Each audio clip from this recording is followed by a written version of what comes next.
Insyaallah sekarang kita masuk pada pembahasan al-mu'arraf bi'adati ta'rif. Bismillahirrahmanirrahim. Kita lanjutkan ke bait 132. Mulai bait ini kita akan melihat kondisi-kondisi di mana khobar wajib didahulukan dan mubtada tentu diakhirkan. Wa nahwa indi dirhamun wali watar multazamun fihi taqaddumul khobar. Dan untuk contoh indi dirhamun dan contoh li watarun wajib didahulukan khobar. Dalam contoh ini indi itu dhorob sebagai khobar muqaddam dan dirhamun sebagai mubtada muakhar. Li watarun, li itu jar majrur sebagai khobar muqaddam dan watarun sebagai mubtada muakhar.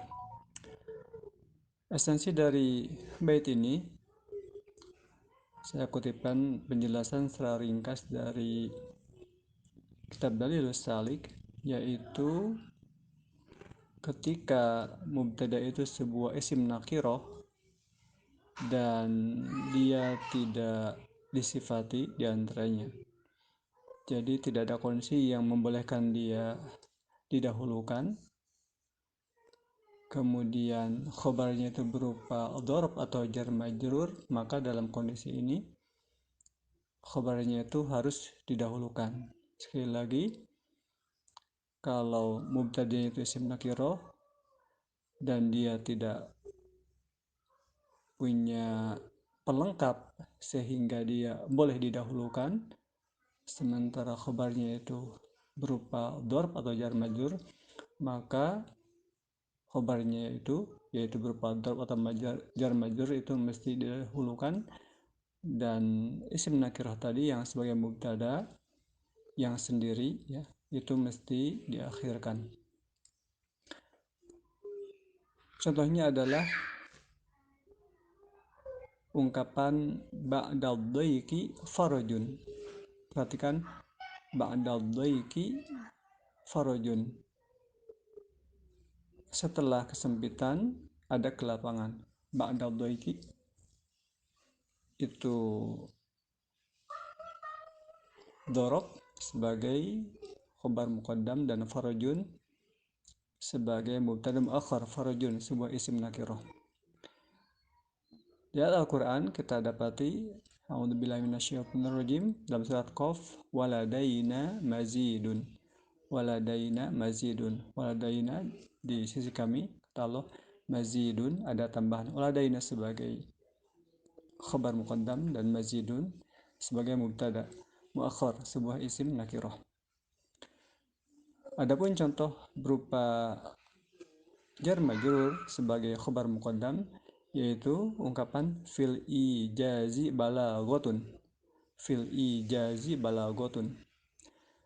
Fil ijazi itu jar majrur sebagai khabar muqaddam dan balaghatun mubtada muakhar berupa isim nakirah.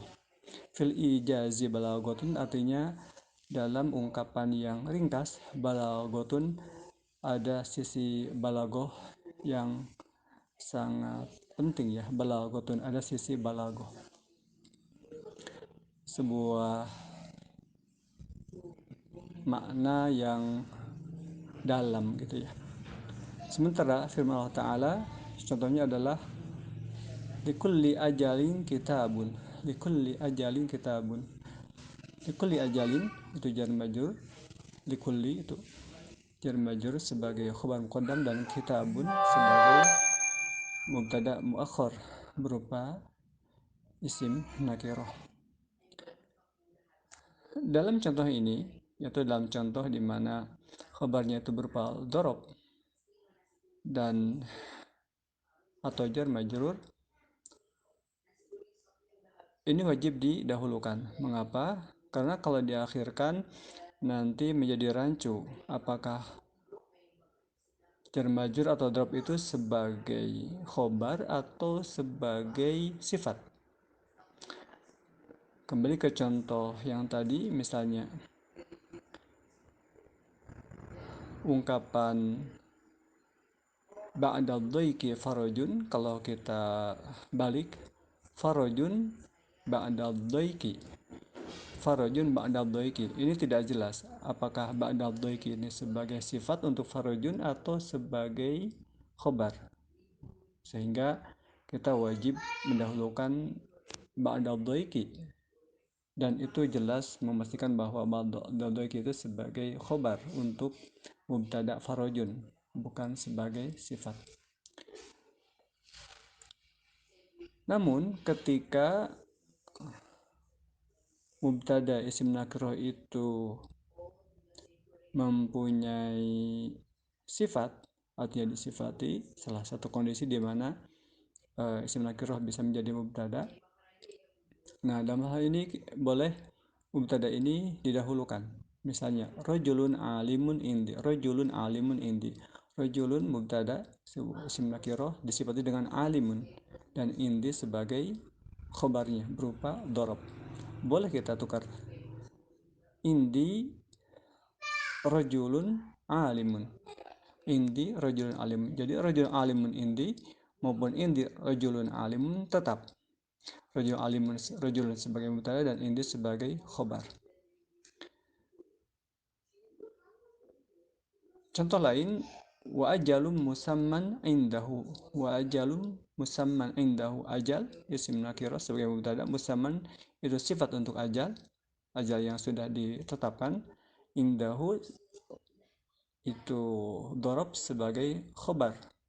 Wa ajalum musamman indahu, ajal yang telah ditetapkan, indahu berada di sisinya. Dalam hal ini mubtada isim nakirah yaitu ajal disifati dengan musamman. Khobarnya adalah indahu. Secara nahwu ya bisa saja kita tukar menjadi wa indahu ajalun musamman.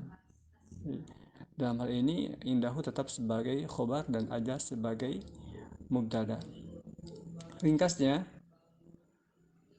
kondisi pertama di mana khobar wajib didahulukan adalah ketika khobar itu berupa dorob atau jar majrur, sementara mubtadanya berupa isim nakiroh dan dia tidak dilengkapi dengan sesuatu yang bisa membolehkan dia didahulukan.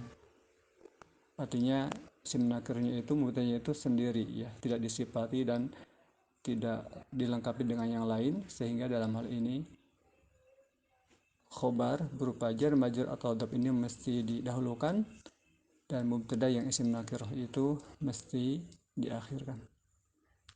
Bismillahirrahmanirrahim. Kita lanjut ke bait 133.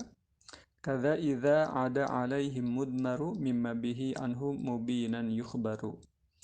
Demikian pula khabar wajib didahulukan jika mubtada memuat dhamir yang kembali ke khabar.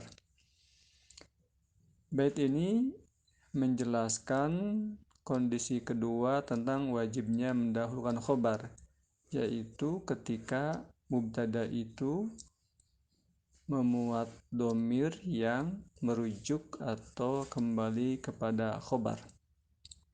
Saya kutipkan contoh-contoh yang saya peroleh dari beberapa referensi,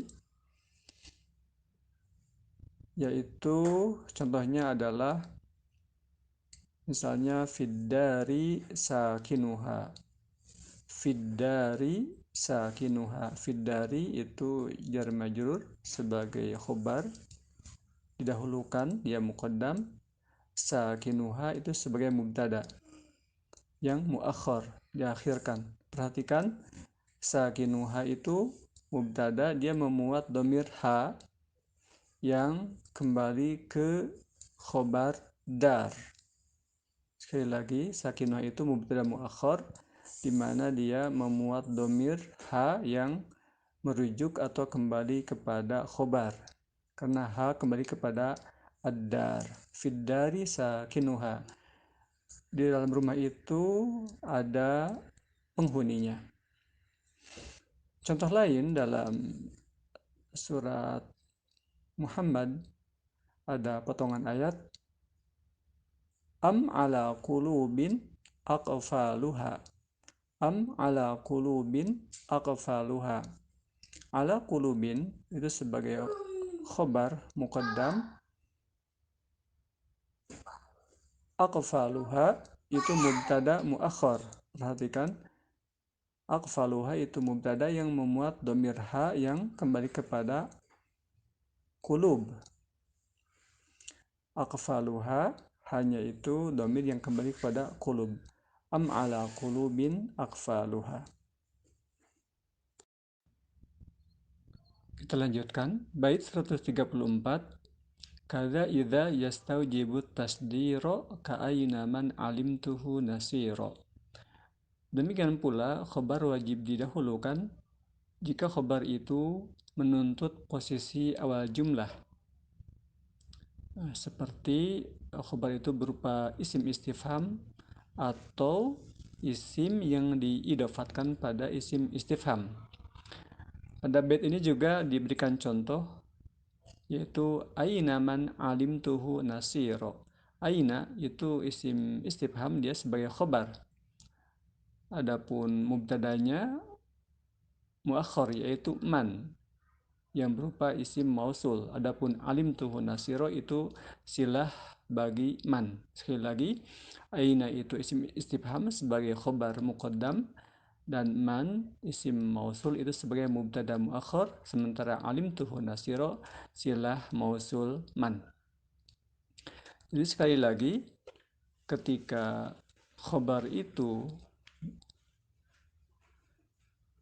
berupa isim istifham atau isim yang diidofatkan pada isim istifham, maka dia wajib didahulukan.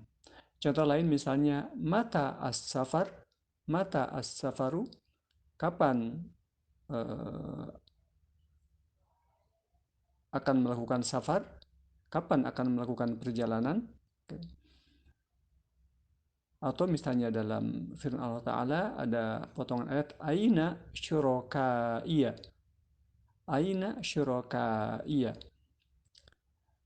Aina sebagai khabar muqaddam, dia berupa isim istifham, dan syurakaiya atau syurakai itu sebagai mubtada muakhar. Contoh isim yang diidopatkan pada isim istifham misalnya seperti ini. Katakanlah teman kita memberi kabar kepada kita bahwa dia akan melakukan safar pada pagi hari, namun dia belum menyebutkan hari apa dia akan pergi, hanya menyebutkan dia akan pergi di pagi hari. Kemudian kita katakan kepadanya, sobihata ayyi yaumin safaruka, sobihata ayyi yaumin safaruka. Perhatikan, sobihata itu diidopatkan kepada ayyi. Ayyi itu isim istifhamnya, sobihata ayyi yaumin. Jadi kita bertanya persisnya pagi hari kapan atau pagi hari apa Anda akan melakukan safar. Sekali lagi, contoh isim yang diidopatkan pada isim istifham adalah ungkapan sobihata ayyi yaumin safaruka. Pagi hari apa atau pagi persisnya pagi kapan Anda akan melakukan safar.